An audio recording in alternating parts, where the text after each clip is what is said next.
Imagine for a second, right, that you just bought this massive multi-million-dollar blockbuster video game. Oh, yeah. Like a massive AAA title. Exactly. The kind with a sky-high budget, hundreds of developers, just years of marketing hype. So you drop your 70 bucks. And then you wait like 4 hours for the massive file to actually download. Right, right. And you finally boot it up and you're exploring these breathtaking, meticulously designed environments. But then you stumble into this one specific area that completely stops you in your tracks. Like the atmosphere just feels heavier suddenly. Yes, the layout is significantly more strategic. The intricate details of the world just feel perfectly placed. It's that rare moment where you look at the screen and you just think, wow, the studio really outdid themselves here. It feels like peak deliberate game design. But then you start poking around online and you discover the developers didn't actually make this part of the game at all. Not even a little bit. No, it was built entirely by a fan, someone just working in their spare time, using what are practically, well, broken tools. It's wild.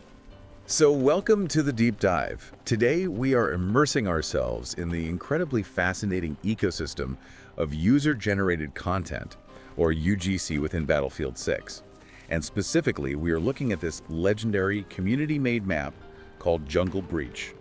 Created by a user who goes by the name MFN Boomstick. Yeah, MFN Boomstick. And we've got a really great stack of sources to guide us through this today. We do. We are pulling from raw developer Discord logs, Reddit update posts straight from the creator, some technical tutorial articles from Sportskeeda, and these really in-depth video reviews from massive YouTube creators, people like Jack Frags and Logan the Brawler. And our mission today is to unpack, more than just the surface level of this whole thing. Yeah. We really want to understand the agonizing reality of how a single fan built a masterpiece that actually rivals professional developers. Right, because it wasn't easy. Not at all. We're going to explore the hidden technical nightmares of modern game design and look at why the community's relationship with the developers is, well, it's at a major turning point. A potentially industry-altering turning point, honestly. Because underneath the beautiful canopy of this specific map is this profound story about passion just fighting against system limitations. Absolutely.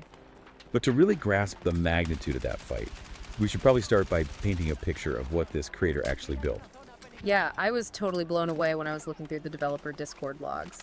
Because, I always assumed multiplayer shooter maps were just about placing some buildings and saying, okay, the red team spawns here and the blue team spawns over there. Just the sandbox for shooting. Right. But MFN Boomstick actually wrote this incredibly rich custom lore for the environment. There's an entire narrative foundation. It is so detailed. So the setup for Jungle Breach revolves around this intelligence group called Pax Armada. Okay. And they've discovered an old 1990s border wall between the United States and Mexico. But it's completely hidden inside this incredibly lush, overgrown canyon. It's such a cool concept. Right. And the narrative hook is that the U.S. armed forces are in the region searching for some ancient Mayan power. But suddenly, they have to abandon that main objective to defend this rusted-out wall. Because if they fail... If they fail, the entire state of California falls to an enemy invasion. it is such a high-stakes scenario, and it completely justifies why these two massive futuristic armies are suddenly fighting tooth and nail in the middle of a dense jungle. Yeah, it gives the players a reason to actually care about the dirt they are standing on. Exactly. It grounds the gameplay, and that narrative ambition is just... It's matched by the sheer visual scale of the project. The scale is staggering. Based on the creators' own Reddit updates, they went from placing, 1,000 environmental objects in the early draft. Which is already a lot. Yeah, to over 2,300 individually placed items in the final release. Over 2,300. We're talking about ancient stone ruins, a completely reworked wastewater canal with intricate footbridges, and this thick, suffocating jungle canopy overhead. It's insane. And there are even massive anti-air guns positioned on the map that you can physically interact with. Oh, the AA guns. Yeah, you can tilt them downward and use the heavy artillery to literally cut down the trees. That detail is just incredible. Right. I was reading an article from The Escapist, and the writer was comparing the overall vibe of Jungle Breach to classic gritty war films like Apocalypse Now or Platoon. It definitely have that oppressive cinematic atmosphere. It does, but from what you were saying, destroying those trees isn't just like a fun visual trick to make it look like a movie. No, not at all. Mechanically, destroying the environment serves a vital purpose for the flow of the match. It uses that dynamic game feature known as Levolution. Okay, break that down for me. Sure. So when a match first begins, the jungle canopy is incredibly thick. If you are playing as infantry on the ground, that canopy is your best friend. Because it blocks sight lines. Exactly. It provides total cover from enemy aircraft and snipers looking down from the hills. But as the match progresses, as tanks roll in and explosives start ripping through the environment, that canopy gets completely shredded. Wow, so that changes everything about how you have to play. Completely. You could spend the first 10 minutes in this claustrophobic, close quarters infantry battle, feeling relatively safe from above. But halfway through the match, the sky suddenly opens up. And all those elevated sniper vantage points are completely exposed. So you have to entirely change your strategy on the fly. It forces players to constantly adapt. And it shows that the creator didn't just want to make a static painting, you know? They wanted a living battlefield. They even took the time to build in mysteries for the community to solve. Oh, yes. I have to bring up the secret Easter egg because it is so fun. The pyramid. Yes. So the YouTuber Jack Frags was recording gameplay, and he decided to wander way out of bounds, like far past the normal playable area. It's exploring. Right. And hidden deep in the jungle, he found this massive Mayan temple pyramid structure. But it was covered in these strange glowing blue circles. Which is so weird to find in a military shooter. Yeah. He started shooting at it in his video, joking that it might be a crashed UFO. And it instantly sparked this huge wave of community theories online. Which just demonstrates a level of passion that goes far beyond simply making a functional playing field. They wanted to build a world. You know, the analogy I keep coming back to is from the world of books. Imagine you were reading your absolute favorite fantasy novel, right? Okay, I'm with you. You love the magic system, you are invested in the world.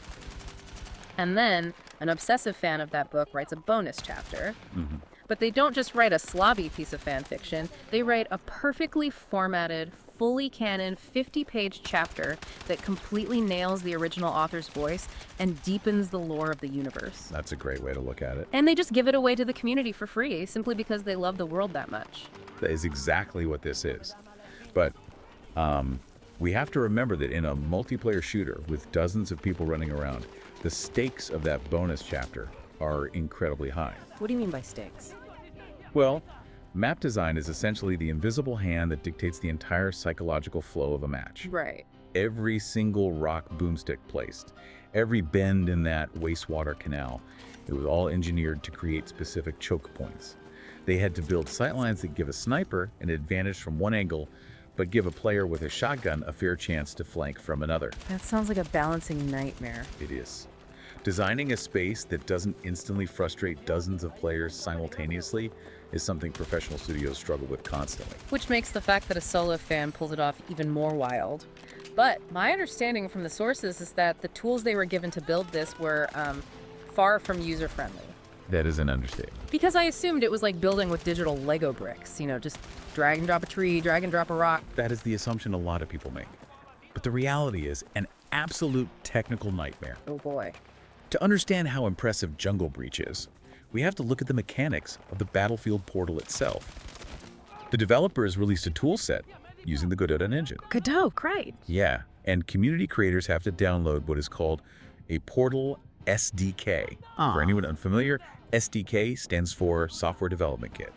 It's essentially a massive bundle of code, assets, and building tools. And according to the Sportskeeda guide, it is a massive download just to get started, like version 1.0.1.0 is a 2.3 gigabyte file. It is huge. And almost immediately, creators run into profound limitations within that software. Like what? Well, the most infamous issue they faced during this project is something the community refers to as the floating tree problem. Floating trees? Yeah. In this specific engine, you cannot just click a tree, drag it over to the ground, and expect it to stay there. Wait, why not? Shouldn't gravity just be like a default setting in a game engine? You would think so. But game engines do not inherently know what solid ground is. To the software, the environment is just an empty, infinite digital void. Oh, weird. So if you place a physical asset down, it will just float in midair. To fix this, a creator has to generate something called a collision shape, and then set the shape type to what is known as a trimesh for the map's terrain. Oh, wait, you might need to translate that for me. What is a trimesh? Think of it like throwing an invisible mathematical net over the bumpy three-dimensional surface of the ground. Okay, I can picture that. That net tells the game's physics engine, hey, This specific curve is the floor.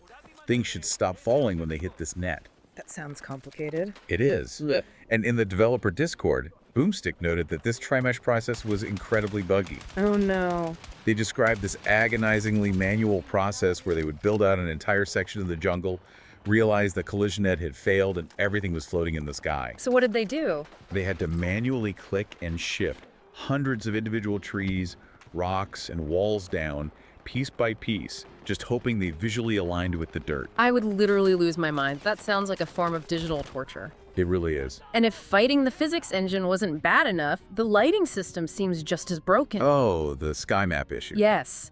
When I was watching reviews from creators like Dutha Masikoi and Logan the Brawler, they both pointed out this really common flaw in community maps. Right, because these custom maps are often built literally floating high up in the sky above an existing official map. Exactly.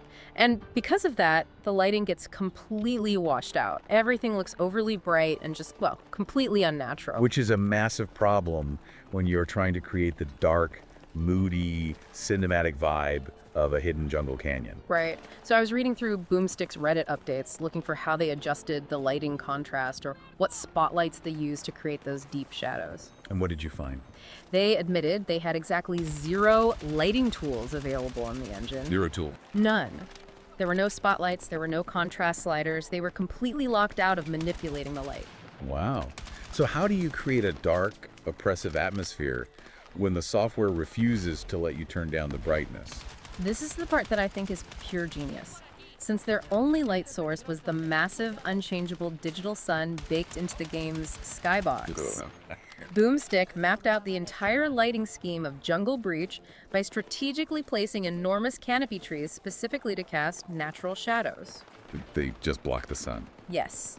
They couldn't paint with light, so they literally painted the entire map with shade by finding the exact angles to block the sun. That is a stunningly elegant workaround for a severe technical handicap. I know, it's brilliant. And it speaks volumes about the physical limitations they were fighting on every front. Yeah. Because as you mentioned, they weren't starting with a blank, empty canvas. No, they were essentially squatting in someone else's territory. Exactly. They had to build Jungle Breach in this tiny, cramped corner of a pre-existing developer map called Eastwood. Yeah, Eastwood.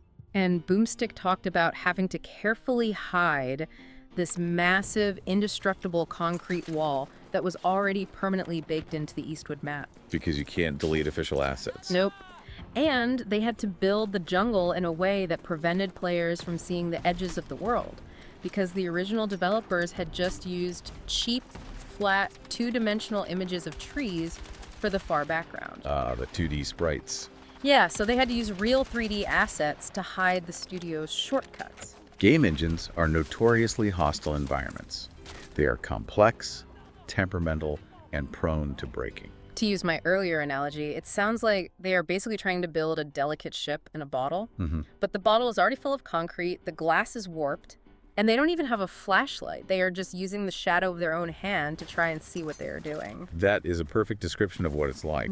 And, overcoming those profound limitations shows us something crucial about the state of the gaming industry right now. What's that? The barrier to entry for game development is steadily lowering.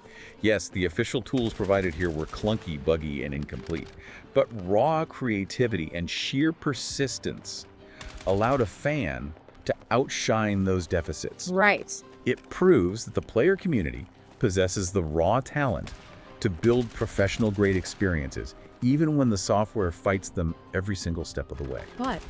And here's where the story takes a really frustrating turn. Yeah, the ecosystem problem. Exactly. We have a fan who pushes through all of this. They beat the engine. They create a visual and mechanical masterpiece, so you would think the servers would be absolutely packed, right? You would hope so. But what happens when the game's own ecosystem actively prevents anyone from actually playing it? We enter what feels like a museum with locked doors. It is the tragic irony of the Battlefield Portal system. I mean, the foundational concept was brilliant. Give players the tools to build anything they can imagine. In theory, it's great. But as numerous Reddit users and the deep dive from the Escapists point out, the execution of the user interface and the custom server browser is absolutely abysmal. It is a total disaster. You load up the portal, hoping to find beautiful, custom-crafted maps like Jungle Breach. And what do you actually see? The browser is just choked with hundreds of what the community calls AFK XP farm servers. For those who might not know, AFK stands for Away from Keyboard. Right. These are maps explicitly designed with zero artistic merit.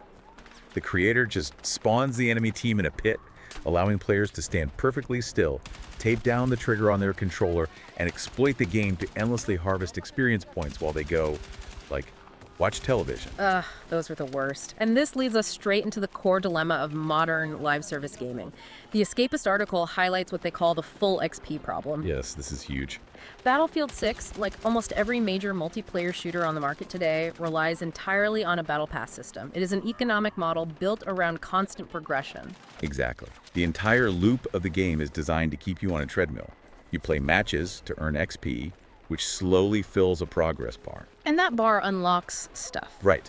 Limited time cosmetic rewards, new weapon attachments, unique characters. The game conditions you to view your time in the game as a currency. And because of that conditioning, players flat out refuse to play community maps if they don't earn full progression toward that battle pass. So tragic. As the article notes, playing a custom map, no matter how breathtaking or well-designed it is essentially viewed as a waste of time for the average player. Which is a wild psychological shift. It really is.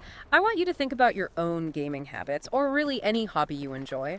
Would you spend 40 minutes playing the most fun, visually stunning map ever created if it meant you got absolutely zero credit toward leveling up your character? For a lot of people, the answer is no. It is a massive psychological roadblock. It absolutely is.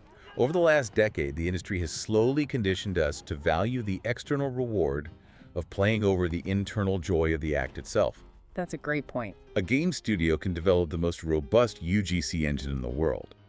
But if their own economic model, that Battle Pass treadmill, is actively competing with the community's creations, the ecosystem will just eat itself. They're fighting themselves. The developers are essentially saying, look at all these amazing toys your friends built, but if you touch them, you won't get your allowance this week.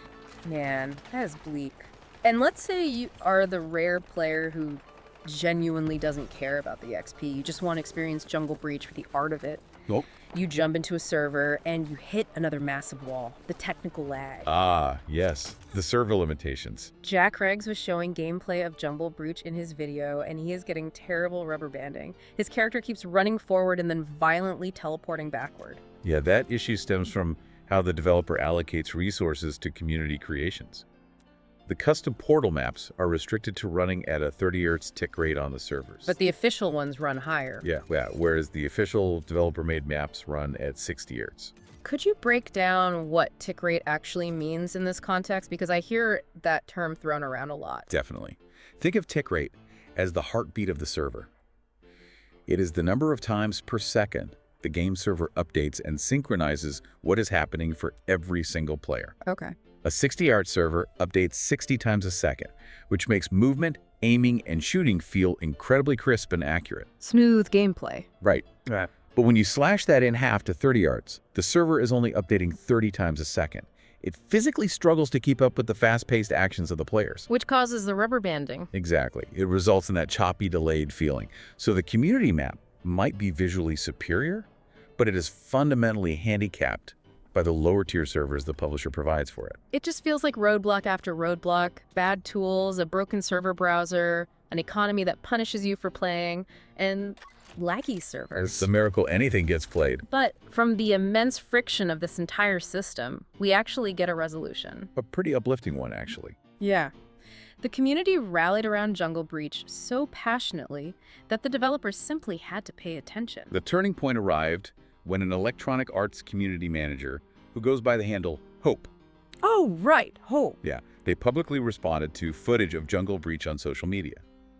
They openly called the map insane, and they took the unprecedented step of officially granting the breakthrough game mode version of the map, which is under the code ZP54S. They granted it full XP status. Which changes everything. Now, full transparency, looking at the developer forums, it does look like they had to temporarily pull that status down a few weeks later. Right, to investigate some matchmaking server bugs. Yeah, but the validation remains.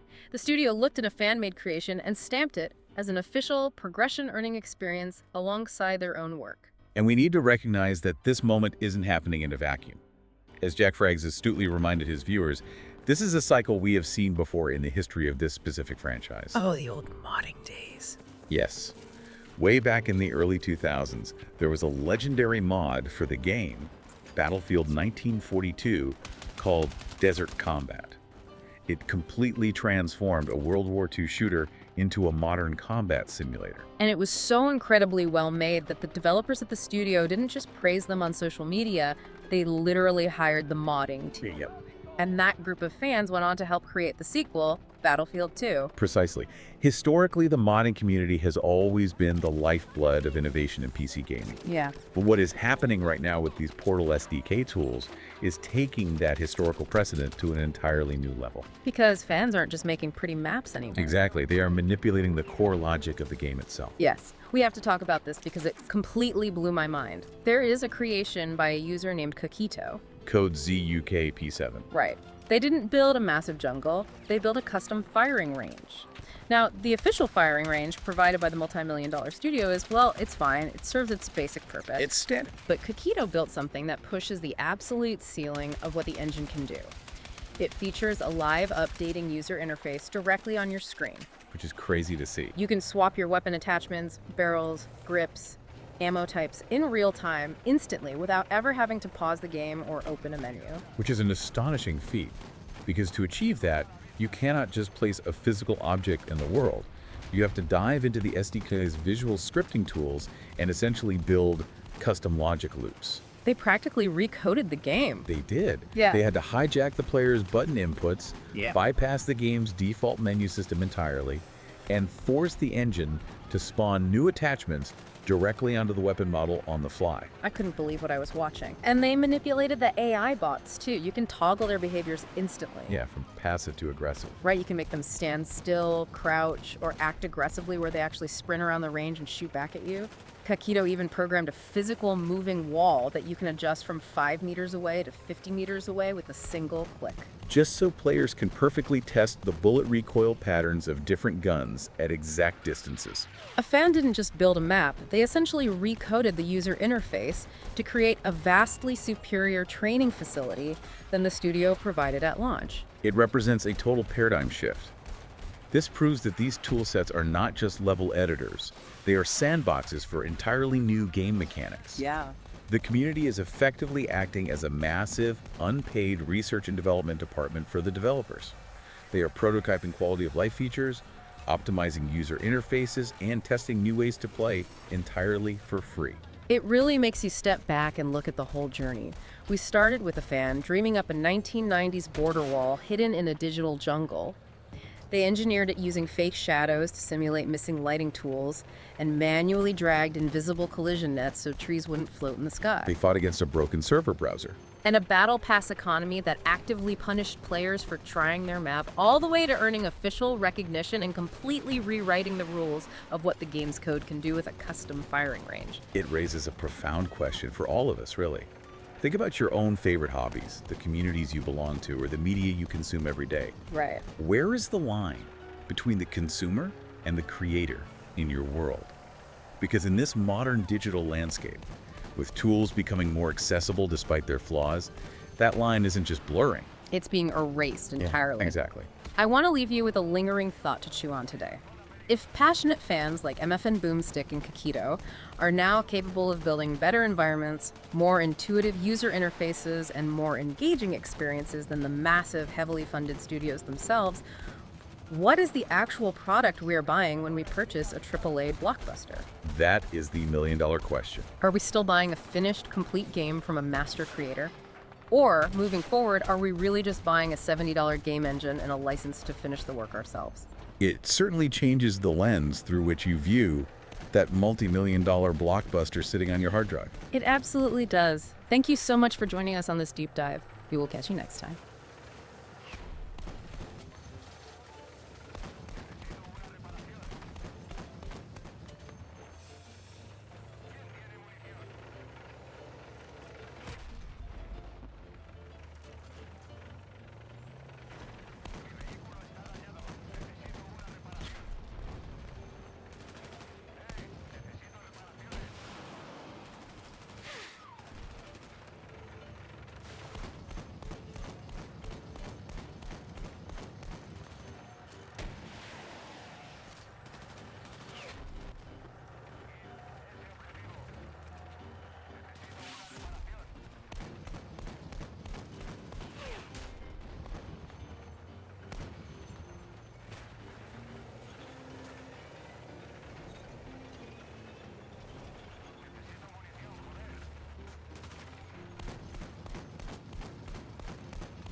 Atención, hay una zona peligrosa. Punto peligroso. Mantened los ojos bien abiertos.